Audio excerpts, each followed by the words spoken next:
ഇങ്ങനെ ഒരു കാര്യം ഞാൻ നിന്നോടല്ലാതെ ആരോടാ ചോദിക്കേണ്ടത്? അവൾ നിന്റെയും കൂടെ അനിയത്തിയല്ലേ? അമ്മയുടെ ചോദ്യം കേട്ട് അരുൺ ഒന്ന് പതറി. അത് പിന്നെ എന്തു മറുപടി പറയണമെന്നറിയാതെ അരുൺ ഭാമയെ ഒന്ന് നോക്കി. അവൾക്ക് എന്തു വന്നാലും എനിക്കൊന്നുമില്ല എന്നൊരു ഭാവമാണ്. അവളിൽ നിന്ന് അതിൽ കൂടുതലൊന്നും പ്രതീക്ഷിക്കേണ്ട. കാരണം കുറച്ചു സമയം മുമ്പ് അമ്മ അവളോട് പറഞ്ഞത് അങ്ങനെയൊരു വർത്തമാനം ആയിരുന്നല്ലോ. അരുണിന്റെ അനിയത്തിയുടെ കല്യാണക്കാര്യമാണ് ചർച്ചാ വിഷയം. അവളുടെ കൂടെ ജോലി ചെയ്യുന്ന ഒരു ചെറുപ്പക്കാരനാണ് വിവാഹം കഴിക്കാൻ പോകുന്നത്. ഒന്നിച്ച് പഠിച്ചവർ തന്നെയാണ് ഇരുവരും. ഒരു പ്രണയവിവാഹം എന്ന് വേണമെങ്കിൽ പറയാം. പക്ഷെ പ്രശ്നം അതൊന്നുമല്ല. അവർ പ്രണയിച്ചാണ് വിവാഹം കഴിക്കുന്നതെങ്കിലും സാധാരണ അറേഞ്ച്ഡ് മാരേജ് പോലെ തന്നെ സ്ത്രീധനവും ആർഭാടവും ഒക്കെ വേണം. ഒന്നിലൊരു കുറവ് വരുത്താൻ പറ്റില്ല. ഇത് ചെറുക്കൻ്റെ വീട്ടുകാർ ചോദിച്ചതാണ്, അതോ അനിയത്തി ചോദിക്കുന്നതാണോ എന്നൊന്നും അരുണിനറിയില്ല. 100 പവന്റെ സ്വർണ്ണം ഉണ്ടെങ്കിലേ കല്യാണ പന്തലിലേക്ക് ഇറങ്ങും എന്നാണ് അരുണിമയുടെ വാദം. 100 പവൻ കൊടുക്കാനൊന്നും എന്നെ കൊണ്ട് പറ്റില്ലമ്മേ. അതിനുള്ള വരുമാനമൊന്നും എനിക്കില്ലെന്ന് അമ്മയ്ക്കറിയാലോ. അരുണിമയുടെ ആവശ്യം കേട്ട ഉടനെ അരുൺ പറഞ്ഞത് അങ്ങനെയായിരുന്നു. നീ അങ്ങനെ പറഞ്ഞാൽ എങ്ങനെയാണ് ശരിയാവുന്നത്? അവൾ നിന്റെ പെങ്ങളാണ്. അവളുടെ കാര്യങ്ങളൊക്കെ നടത്തി കൊടുക്കാനുള്ള ഉത്തരവാദിത്തം അവളുടെ സഹോദരനായ നിനക്കാണ്. അല്ലെങ്കിൽ തന്നെ ഒരു ഗവൺമെന്റ് ഉദ്യോഗസ്ഥന്റെ സഹോദരി ഒന്നുമില്ലാതെ കല്യാണ പന്തലിലേക്ക് ഇറങ്ങുന്നതിന്റെ നാണക്കേട് നിനക്ക് തന്നെയാണ്. അമ്മ പറഞ്ഞത് കേട്ടപ്പോൾ അരുൺ ആദ്യം നോക്കിയത് ഭാമയുടെ മുഖത്തേക്കായിരുന്നു. അമ്മേ, ഗവൺമെന്റ് ജോലിയാണെന്ന് പറഞ്ഞിട്ടൊന്നും കാര്യമില്ല. അതിന് മാത്രമുള്ള ശമ്പളമൊന്നും അരുണേട്ടന് കിട്ടുന്നില്ല എന്ന് അമ്മയ്ക്കറിയാമല്ലോ. കിട്ടുന്നതൊക്കെ ലോൺ അടയ്ക്കാനും വീട്ടിലെ ചെലവുകൾക്ക് മാത്രമേ തികയുന്നുള്ളൂ. ഇന്നത്തെ സ്വർണത്തിന്റെ വില അനുസരിച്ച് 100 പവൻ സ്വർണം എന്നൊക്കെ പറയുമ്പോൾ എത്ര രൂപ വരുമെന്ന് അമ്മയ്ക്കൊന്ന് ഊഹിച്ചുകൂടെ? ഭാമ ചോദിച്ചത് അമ്മയ്ക്ക് തീരെ ഇഷ്ടമായില്ല. ഞങ്ങളുടെ വീട്ടിലെ കാര്യം ഞങ്ങൾ തീരുമാനിച്ചോളാം. വന്നു കയറിയവരൊക്കെ അഭിപ്രായം പറയാനും ഭരിക്കാനും വരുന്നതൊക്കെ എൻ്റെ കാലം കഴിഞ്ഞിട്ട് മതി. അമ്മ എടുത്തടിച്ച പോലെ പറഞ്ഞ ആ വാചകത്തിൽ ഭാമയുടെ വായടഞ്ഞു പോയിരുന്നു. പിന്നീട് എന്ത് പറയണമെന്ന് അവൾക്കറിയുന്നുണ്ടായിരുന്നില്ല. അവൾ മൗനം പാലിച്ചു. പക്ഷെ ആ നിമിഷം അരുണിന് ആകെ വല്ലായ്മ തോന്നുന്നുണ്ടായിരുന്നു. തൻ്റെ ഭാര്യയാണ് അമ്മ അപമാനിക്കുന്നത്. പക്ഷെ ഒരു പരിധിയിൽ കൂടുതൽ പ്രതികരിക്കാനാവില്ല. ഒരു ഗവൺമെന്റ് ഉദ്യോഗസ്ഥനാണ് മകൻ എന്ന് അമ്മ അഹങ്കാരത്തോടെ വീമ്പ് പറയുമ്പോൾ അതിൻ്റെ പിന്നിൽ താൻ അനുഭവിച്ചതൊന്നും അമ്മ ഓർക്കാറ് പോലുമില്ല.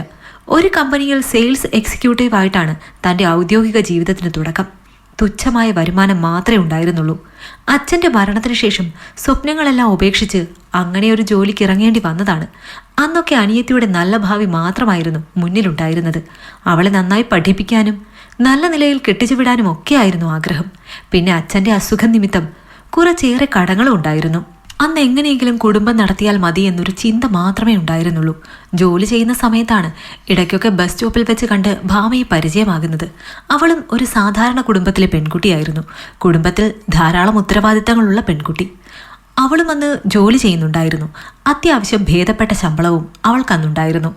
എന്നും കണ്ടും സംസാരിച്ചും തങ്ങൾ തമ്മിൽ അടുപ്പത്തിലായി. പതിയെ എങ്ങനെയോ ആ അടുപ്പം പ്രണയത്തിന് വഴിമാറി.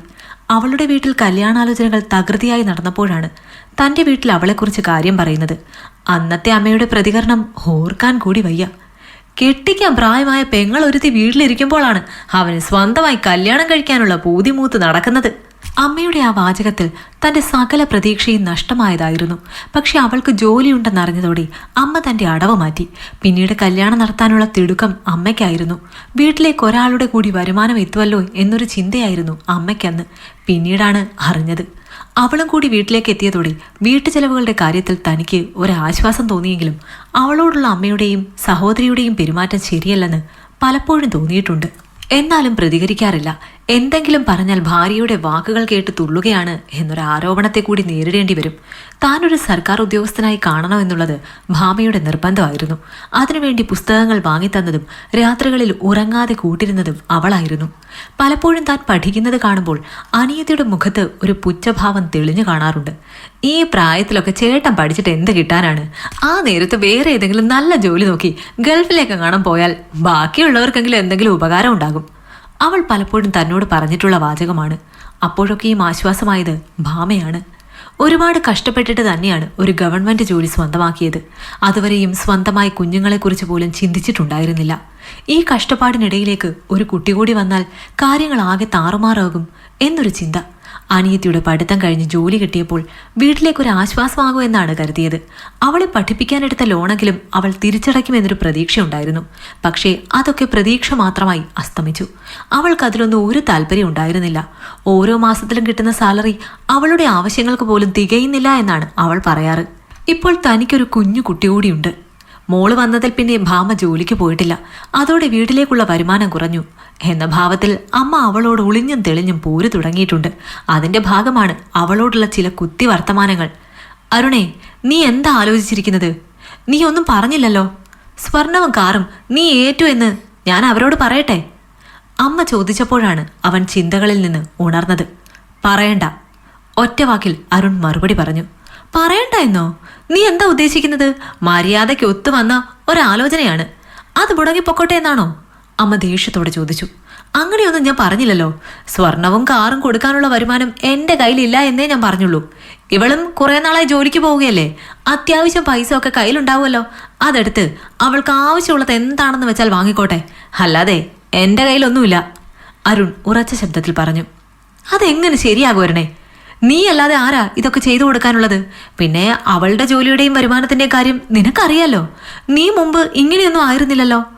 ഓരോരുത്തിമാർ വന്നു കയറി കുടുംബത്തെ സമാധാനം കളഞ്ഞു. ഭാമയൊന്ന് നോക്കിക്കൊണ്ടാണ് അമ്മ അത് പറഞ്ഞത്. അതോടെ അരുണിന്റെ ദേഷ്യം നിയന്ത്രണം വിട്ടു. അമ്മ എന്തിനും ഏതിനും അവളെ കുറ്റപ്പെടുത്തുന്നത് എന്തിനാണെന്ന് എനിക്ക് മനസ്സിലാകുന്നില്ല. അവൾ ഇവിടെ വന്നു കയറിയതിനു ശേഷം ഈ കുടുംബത്ത് മുമ്പത്തേതിനേക്കാൾ നന്നായി മാത്രമേ കാര്യങ്ങൾ നടന്നിട്ടുള്ളൂ. ഈ വീട്ടിലേക്ക് അവൾ എത്രത്തോളം പൈസ ചെലവാക്കിയിട്ടുണ്ടെന്ന് അമ്മയ്ക്കറിയാമോ? അവൾക്ക് ജോലി ചെയ്ത് കിട്ടുന്ന പണത്തിന്റെ 3/4 ഭാഗവും അവൾ ഇവിടെ തന്നെയാണ് ചെലവാക്കിക്കൊണ്ടിരുന്നത്. ഞങ്ങൾക്കൊരു കുഞ്ഞുണ്ടായതിനു ശേഷമാണ് അവൾക്ക് ജോലിക്ക് പോകാൻ പറ്റാതെ വീട്ടിലിരിക്കാൻ തുടങ്ങിയത്. എൻ്റെ എല്ലാ നെഗറ്റീവ് സാഹചര്യങ്ങളിലും എനിക്ക് കൈത്താങ്ങായി നിന്നത് അവളാണ്. അല്ലാതെ ഈ വീട്ടിലുള്ള ഒരാളും എന്നെ സപ്പോർട്ട് ചെയ്തിട്ടില്ല. അനിയത്തിക്ക് ജോലി കിട്ടിക്കഴിഞ്ഞാൽ അവളുടെ ലോണെങ്കിലും അടയ്ക്കുമെന്ന് പ്രതീക്ഷിച്ചിരുന്ന ഞാൻ മണ്ടനായി.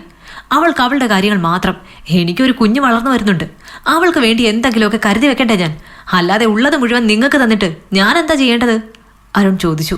എന്നാൽ അതിനെന്തു മറുപടി പറയണമെന്നറിയാതെ അമ്മ പകച്ചുപോയി. ഞാൻ ഇങ്ങനെ പറയുന്നത് കേട്ടൊരു ക്രൂരനായ സഹോദരനാണ് ഞാനെന്ന് കരുതണ്ട. അവളെ കെട്ടിക്കാനുള്ള പൈസയൊക്കെ ഞാൻ കരുതി വെച്ചിട്ടുണ്ട്. പക്ഷെ അത് ഈ പറയുന്നത് പോലെ 100 പവനോ ആർഭാടവും കാണിക്കാനുള്ളതൊന്നുമല്ല. സാധാരണ കല്യാണം നടത്താനുള്ള പണം ഞാൻ സ്വരുക്കൂട്ടി വെച്ചിട്ടുണ്ട്. പിന്നെ സർക്കാർ ഉദ്യോഗസ്ഥനാണെന്ന് പറഞ്ഞാലും ഞാൻ നോട്ട് അടിക്കുന്നൊന്നുമില്ല. കിട്ടുന്ന പണം അതേപോലെ ചെലവായി പോകുന്നുണ്ട്. ഇതിപ്പോ ഞാനും അവളും കൂടി ഒരു ചിട്ടി ചേർന്നിട്ടുണ്ട്. ഇവളുടെ കല്യാണം മുന്നിൽ കണ്ടു തന്നെ ചെയ്തതാണ്. ആ പൈസ കിട്ടുമ്പോൾ അതിനനുസരിച്ച് എന്താണെന്ന് വെച്ചാൽ ചെയ്യാം. അതിൽ കൂടുതലൊന്നും ഒരു ബാധ്യതയും കൂടി പെടലിക്കെടുത്ത് വെക്കാൻ എന്നെ കൊണ്ട് വയ്യാത്തത് കൊണ്ടാ. ഇപ്പോൾ തന്നെ കിട്ടുന്ന പൈസയുടെ പകുതിയും ലോണിലേക്കാണ് അടഞ്ഞു പോകുന്നത്. മോളുടെ സങ്കടങ്ങളും അവസ്ഥകളും മനസ്സിലാക്കുന്ന അമ്മ മോന്റെ അവസ്ഥ കൂടി ഒന്ന് പരിഗണിക്കാൻ ശ്രമിക്കുക. അത്രയും പറഞ്ഞുകൊണ്ട് അരുൺ ഭാമയെയും കൂട്ടി തങ്ങളുടെ മുറിയിലേക്ക് പോയി. ആ നേരം മകൻ പറഞ്ഞതിൽ ശരിതെറ്റുകളെ വിശകലനം ചെയ്യുകയായിരുന്നു അമ്മ. ഈ കഥ നിങ്ങൾക്കിഷ്ടമായെങ്കിൽ ലൈക്ക് ചെയ്യൂ. നിങ്ങളുടെ അഭിപ്രായങ്ങൾ കമന്റായി രേഖപ്പെടുത്തൂ. കൂടുതൽ കഥകൾ കേൾക്കാൻ ഈ ചാനൽ സബ്സ്ക്രൈബ് ചെയ്യൂ.